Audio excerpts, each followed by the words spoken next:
I reinforce her for following me over here and for her body positioning, like her head's nice and even with my body, and then I'm gonna ask her to back up. So I'm gonna keep asking here because it's like a few more steps. There, I'm gonna click on that third step. So you can see over the last few videos, I started with 1 step, 2 steps, now 3. I mean, some horses can pick this up right away. Some, like you could do a step a session. It just depends on the horse. Sometimes you might just be working on 1 step for a little bit. So it just kind of depends.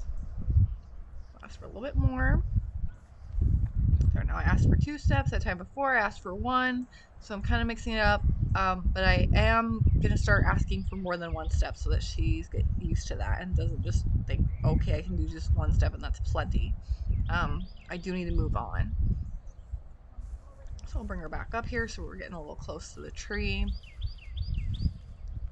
That was nice. I like where she stopped there too. Very good. And then I'll start using a back cue. So I just say back is my cue, or she knows the hand cue like you've seen before. But I'm going to start introducing that verbal cue because I'll say back and then I'll help her out the target. So here I'll say back there, and then I'm just going to click even that 1 step. Since it's different, I'm not using that target, I'm just going to reinforce that because I'd like to use it just like when I'm riding or whatever. That time, like, she needed help there, so I'm asking her with my back cue. She didn't respond. After like 2 seconds, I'll use the target so that she has that cue doesn't get like diluted and she thinks it's just for standing still. So she's getting it. She's getting the idea. I probably should have done a little bit more work on the backup before adding in the cue, so that she was wanting to offer it a little bit more, like asking, I should have asked her for a few more steps, and then when she was really thinking back, then start adding in the cue. But as long as you don't have a ton of time pass between when you ask the cue and when they're actually backing up, and you can have that target to help you, it shouldn't mess you up too much. But I'd be careful with that so that they know that that specific cue is for that specific behavior. So I just give her a little bit of jackpot while I get some more food, and then I'll work on the backup on this other side. So I'm asking with verbal cue, and then she's giving me like a step or 2. So that looks good. And I'm doing it fairly quickly, like asking for one behavior after another, so she continues thinking, doing the backup. Asking again, there we go, that looks good. And clicking here, good. She's offering a few more steps. I'm asking with my verbal cue, good. So I want to do that at least 3 times where she's responding from that verbal cue and giving me at least 1 step back 3 times. I'm going to move her over here and we'll go work with the mat again. So the mat, see if she'll go ahead and step on it. I'm going to use my target to guide her up over there. She thinks maybe if she paws it, she'll find some food on it because I did put some food on it last time too. That's totally normal. I don't really want her to paw it, but I'm just not going to reinforce her for doing that. I'm just going to bring the mat and ask her to step on it. I want both of her front feet still and standing on it to be reinforced. There we go. Click there and reinforce.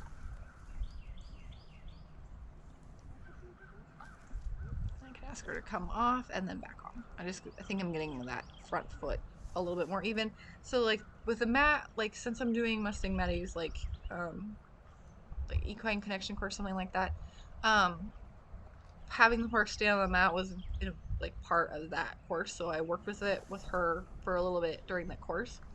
But for me, like I didn't see that it was like a real big thing for her. Like I feel like she had a harder time connecting like her feet to the mat. So I don't use it a ton for her. For other horses, I use it more than I do for her, but that's just what I do personally. But I'm just clicking and feeding her for staying on the mat here. The goal for this exercise was that she could stay on the mat for a couple of seconds, and then you could move her off the mat backwards and forwards. So that's what I'm working on. I'm just having her move off and then just reverting her more for just staying still on the mat. But I just found that the stay cue was a little bit better for me, and something that I could use even if I didn't have a mat around.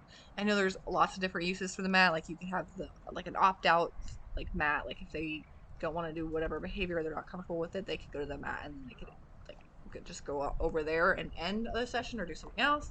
I know there's a lot more more advanced stuff you can do with the mat, but for right now, like I just I hadn't really used it much since then, and I might bring it back. You never know. But now I'm just, again, feeding her in place for being on the mat. Then I'm asking her to back off of it. But just a lot of feeding for position. When those two front feet are on the mat, I'm just clicking and feeding over and over again. But I asked her to back off, and then she can get a little bit more food on the mat here, because I want her to associate like good things with the mat. I want her to want to go on there. So work on that hand target a little bit more. I'm trying to use my handheld target to help her out, because she was like hesitant to do that and that you saw in the last session. And one of the things was for the course was to do the hand target like on the forehead, and trying to use my hand target to help her out. Something she already knows. So I have my hand presented slightly before, then I help her out with the hand target, something she already knows to touch, my stick here, and then in the process she'll go ahead and touch my hand. So then I'll click when she touches it there.